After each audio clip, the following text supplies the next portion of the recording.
So why is career change or navigating the market so fear-inducing? It's because it takes effort.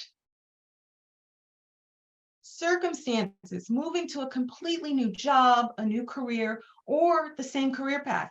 Maybe you left and you have to come back to work. Maybe you were terminated and you need to find another job. Maybe you had some life experience and you're now having to come back into the market. Updating your resume. Oh my gosh, where do I start?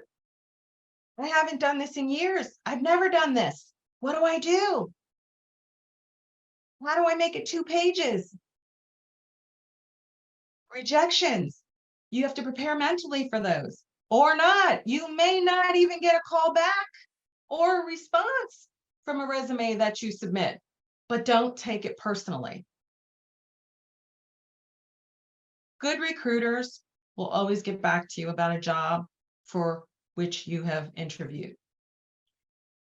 But I'm here to tell you that when you submit your application through an online platform, it's populating. And at the other end, where there's a recruiter, they see all of your information.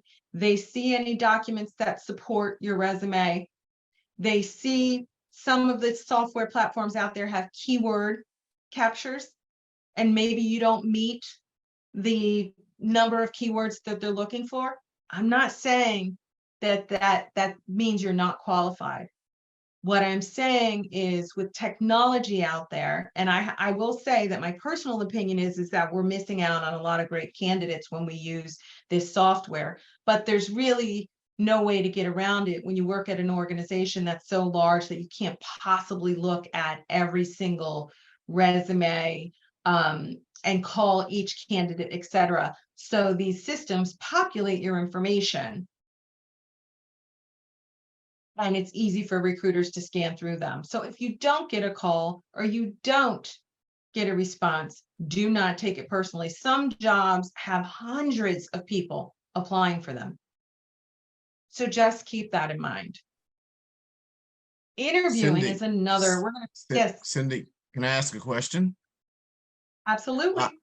For those folks who want to be much more strategic in their job search, what do you think about the idea of sending your resume and your cover letter directly to the hiring manager rather than responding to an online platform that some of the recruiters use? I love it. I love the idea. And we're going to talk in a moment about cover letters. And my plug on cover letters is whenever you have an opportunity to write a cover letter, write one. So yes, I think it's absolutely fine to go straight to the hiring manager. You will see on a lot of job ads now that it says, you know, this person is the hiring manager. And you can easily Google or find out, have someone Google for you, find out, you know, what that person's email address is, if they have a LinkedIn account, or you can go to the website for the organization. And yes, you can absolutely send a resume and a cover letter directly. I don't see anything wrong with that. And we'll talk about interviewing a little bit more, but it is a very competitive market for qualified candidates. And then of course, you've got to wait for the decision, right? And again, you might not hear back. I'm hoping that if you have a phone interview or if you have an interview in person, that the recruiter or the hiring manager will have the common courtesy to get back to you. I always do that to people I meet. Even if, you know, I'm in a system and I know there are hundreds of resumes coming in, the people I meet, I contact. And recruiters should be doing that. But there's a good chance you may not hear back. But you follow up. You always follow up.